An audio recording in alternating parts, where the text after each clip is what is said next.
We are thrilled to be here at this point in the season. 16 teams left. This is an exciting time of year. It's a tough time of year. The girls are in finals at the same time. But this is what we've been training all year for, and we have a very tough opponent in Oregon, and we're ready to go, and we're hopeful that we can get some good fan support, even though it's at an earlier time of the day. So really would love to see, especially a lot of the students come out and support us in what is a huge moment for our team. Coach, you mentioned, I think after the Oklahoma game, that you weren't going to be looking too much at your first game against Oregon going into this matchup. Did you actually even look back at that matchup heading into tomorrow, and what have you seen from Oregon that has changed over their season? Yeah,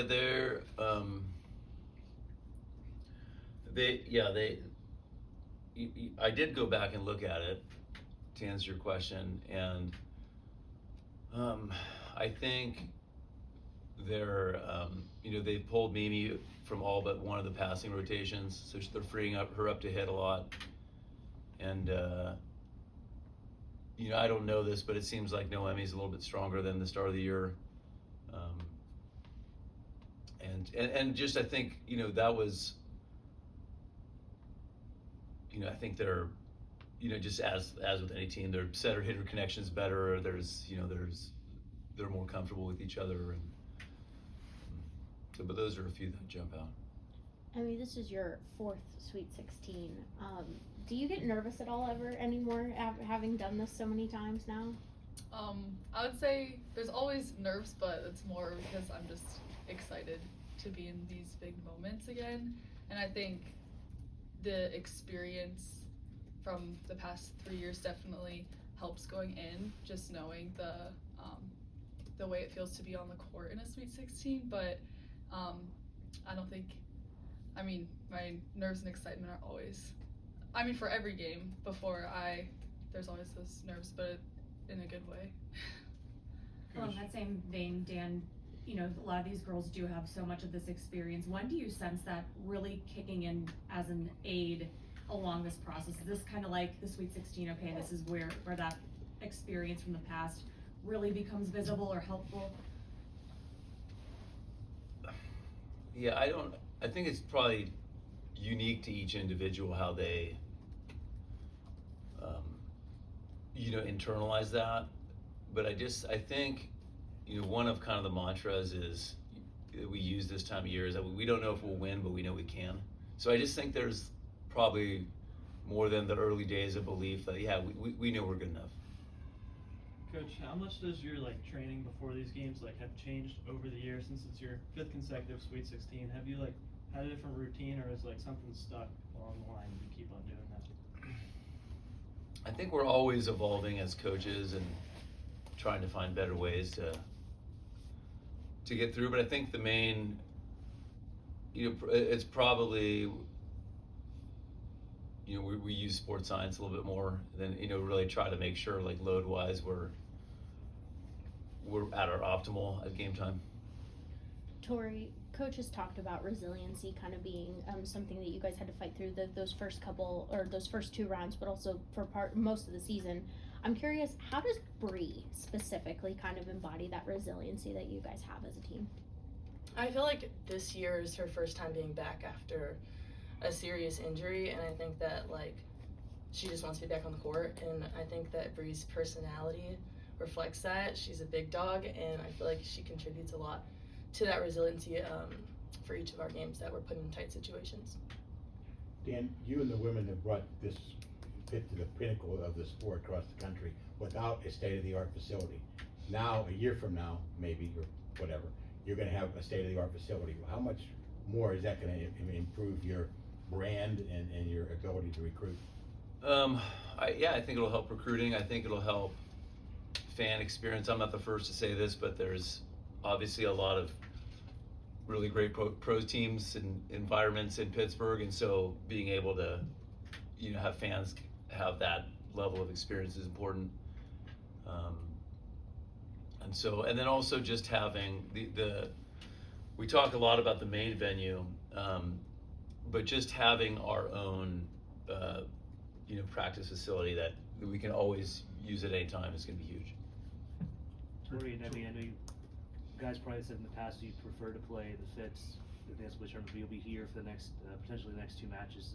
How have you guys used the last week to adjust to playing in the Pitt? And how excited are you to be, I guess, in front of a bigger crowd than maybe you would have been in front at the Fitz? Well, personally, that's actually the debate on the team, like Fitz or Pitt. And I think that Pitt brings out like a different level in all of us. I feel like it's bigger lights and bigger crowd, and I think that like to play in the Pitt in the big moment is just really fun. And obviously we're adjusting practice-wise, but I mean, I'm excited. I think we're all very excited to be here and like have the fans come out to support us. Yeah, I would second that. Like, I don't really have a preference one over the other. I mean, obviously we have trained in the field house a lot more, but playing in the Pitt, it definitely feels like a kind of like a bigger stage, and I think it's fitting for a Sweet 16 matchup to be here. So yeah, we're excited, and we've played here a lot over the season too. Like, we've had a few matches and practices, so I think we're ready to go. Is it different with some of the sort of practical things, like the lighting's different, or where there are shadows, or things like that? Or do you pretty much, once the match starts, you don't notice anything like that, you're just playing? Yeah, I would say like that's easy to adjust to. For my position, I would say like setters may be different, but yeah, it's easy to adjust to. Yeah, every gym's a little different, just like the way you see the ball, or like the light, like you said, the lighting, the depth perception, but I think we've had enough training in here to be used to it. Dan, the last time that Brie Kelly played in a Sweet 16, she was on the opposite side of the floor as you guys, playing for Florida. Since then, she's transferred to you guys, dealt with a season-ending injury, and has become one of the best middle blockers in the country, if she wasn't already. How have you seen her grow over that time? Yeah, well, first off, she played really good in that game. I think. I think she's just, it's hard to go back 2 years, but I just think she's in a really, really good groove. Like, I think she's obviously unstoppable. Her numbers show that, but I think she's a better blocker. And I think, but mostly I think she's just really, really enjoying playing right now. Really, really grateful to be back from her injury. When you look at matches in the first 2 rounds, and maybe both girls will comment on this as well as Dan, but a lot of tight matches. You saw Louisville go 5 sets. How have you noticed over the years these earlier rounds getting tighter and tighter, and just the competition level being raised right from the jump in these tournaments? Yeah, it's I do think that the level of volleyball is getting better and better, and I think you're going to continue to see, as our sport keeps becoming more mainstream, that early round upsets and things like that you see in other sports. But with that, there's no way to know how these things are going to go. I think there's a lot of talk this year of how many 3-0s there were. I think we've got to be ready for anything. We've got to be ready for 5 setters, and at this point, everyone's really good. And you obviously recruit women with great athletic ability and volleyball skills, but what other things did you look for in your girls or women when you recruited this particular team?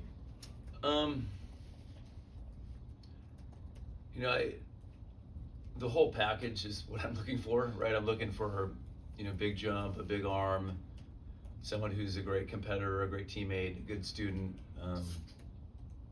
But I think probably what, the kind of girls we get just really, really value, like, the team and our time together, and really enjoy being in the gym. And so I think that they're here because they want to train hard and be great. And so yeah, those are some of the things. Have you always had that camaraderie here at Pitt? I can tell you, team culture has always been very important to me, and we talk about it and sell it to our recruits that is something that's a priority. That the family gets thrown out all the time by everyone that recruits says we're a family, but we try to we try to really be that, and you know, we have girls from all over the world, and so we are each other's support group when they're away from their home. So we try to live that. Dan, building off of that, what is that like seeing all the parents come out to so many of the games when really none of your team is local? Mm-hmm. Well, it's I think it probably, I mean, like, yeah, I think probably started with like Kayla Lund, and like her parents were at every game, but I mean, why wouldn't they be at this point? These are great atmospheres, and if they can work it with their work schedule, I think yeah, they should be here. Is there a different pressure this year compared to years past? Because you're the #1 overall seed. You've been a #1 seed, but being the #1 overall seed, being kind of expected to make it to the Final Four, does it feel a little bit different than years past? You'd have to ask them. To me, it doesn't. I mean, I've noticed there's been more media and there's been bigger crowds, but I think, these girls get to this point because they're so competitive, because they're such perfectionists. So it's more just managing that perfectionism and putting it into, something that's productive. But I also think that we try to go into every game as the underdog. We always say underdog mentality. You never want to be too confident, and I think that with the #1 seed, obviously it could bring the pressure, but underdogs. Yeah, I think especially at this stage in the tournament, every team is so talented. I don't think we're going into it expecting anything. I think we're just going into it having we're gonna hold our high standard on the court, and if we're holding our standard, playing the way we train, then hopefully that ends up in a win. I mean, you talk about being underdogs.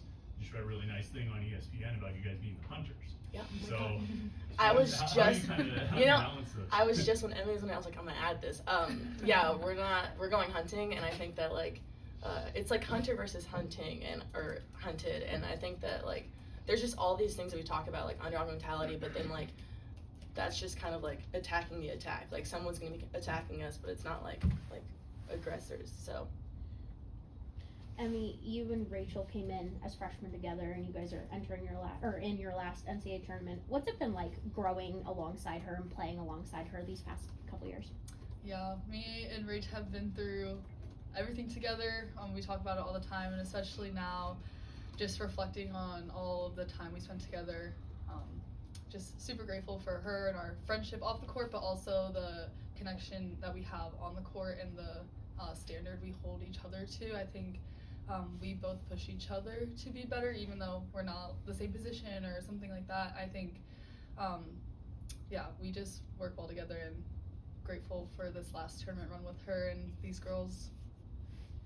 Dan, without naming any names, how close do you look at the WPIL schools around here as far as your recruiting goes? We look at it, but we're, the problem with high school season is during our season. Mm-hmm. So the heavier recruiting season is in club.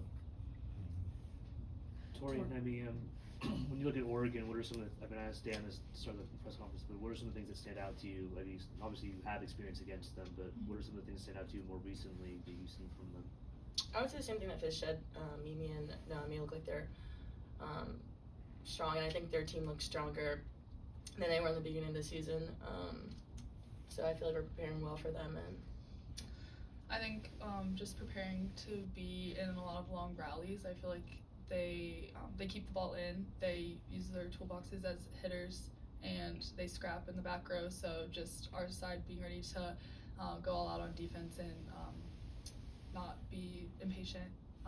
I've rallied out of them. Torrey, this team is such a well-established group of veterans, of leaders to play under them these last couple of seasons. What has that experience been like for you, and what is so valuable about just the leadership qualities they bring to this team? I would say on the court, it's really helpful. I mean, I have Valeria as someone I look up to, position-wise, but also Rachel, leadership, and I think off the court too. Not only are we holding each other to a high standard on the court, but off the court, and I feel like once the veterans leave, it's kind of the new shoes being filled. So I'm learning a lot from them, especially going into next year and going into next year and taking the leadership role. Dan, before you became a successful coach, what was your background in volleyball as a younger guy, and what attracted you to the sport initially? Well, I grew up in Santa Barbara, California, where where volleyball is. It's a hotbed for beach volleyball, and it is mainstream there. And so I just probably the '84 Olympics were the first time I remember seeing it. But I was always around it. You'd see guys at the beach playing, but really it was my brother started playing, and I was in the 5th grade, and he needed someone to pepper with in the backyard. Oh yeah. And that's kind of the. Older than you? 3 years older, yeah. Mm-hmm. So he was Brian. So he was my first coach. Did he play? He played. competitively? He played in high school, but he ended up playing golf in college. Mm-hmm. Were you a good volleyball player? I was I was good. I was good. I played pro for 5 years. I was good enough to play pro, not quite good enough to make the Olympics. For Torrey and Emmy, we were talking earlier about the matches in the first weekend. You guys got sweeps in both, but all the sets were pretty competitive. You guys have experience in the postseason, but was that kind of a good, almost reminder of how hard you have to work, just point to point, just to emerge when you're in this kind of setting? Yeah, I feel like Emmy said a little earlier, like not being impatient and rallying it out of them. I think that defense is really important to us, and I feel like having high effort in that and then just grinding it out of them each point. I feel like every point kind of matters. We talk about that in our gym, like doing it now and not waiting till like the next one and after that. So yeah, I feel like that's really important going into these next games. Yeah, I'd also say at this point, we're just expecting that every team's going to play their best against us and give us their best. I mean, our seasons are on the line in the tournament, so yeah, just going in knowing that it's going to be hard no matter who we're playing. Dan, are you on that every point matters? Are you even looser with challenges in this setting than you were during the season, or does your approach not change on that? I don't think it changes with challenges. No, I'm probably. The only thing that changes is the cameras in the Pitt are a little bit more zoomed out, and so some of the, maybe like the micro touches, I might hesitate to go, okay, are we sure that, because it's not about whether it's in or out or whether it's touched or not. Usually we know. It's about whether it'll look like it on the, on the camera angle. So, so that there is maybe a little more hesitation to be like, okay, are we gonna win this one? Torrey or Emmy, is it a little bit different because this game starts 30 minutes after the game before? Is like how you get prepared change at all? Because what if like one set is good in 4 sets, but a team comes back and it goes 5? Does that like change how you're getting ready for the game at all? We actually talked about this with our sports psychologist last week, and you always kind of want to have a routine of things, and like if something gets out of whack, like what are you still have like that one thing to like get you in your mode, I would say. So I don't know, adding on to that, like. Yeah, I think just being ready to adapt, but also stay true to our typical routines before the game. I mean, we usually come out at the 30-minute mark to warm up anyway, other than the setters come out a little bit earlier. But yeah, I think we also have like the option to like go get touches in the practice gym before, so we'll probably utilize that. But in terms of keeping the same routine, I think just it's our job to kind of think about it beforehand, like not letting it go like as the time passes right before the game, like thinking about it tonight, like, oh, when do I want to be doing these things that are in my game day routine. Any last questions for coach or student athletes? Thank you. Thanks, everyone.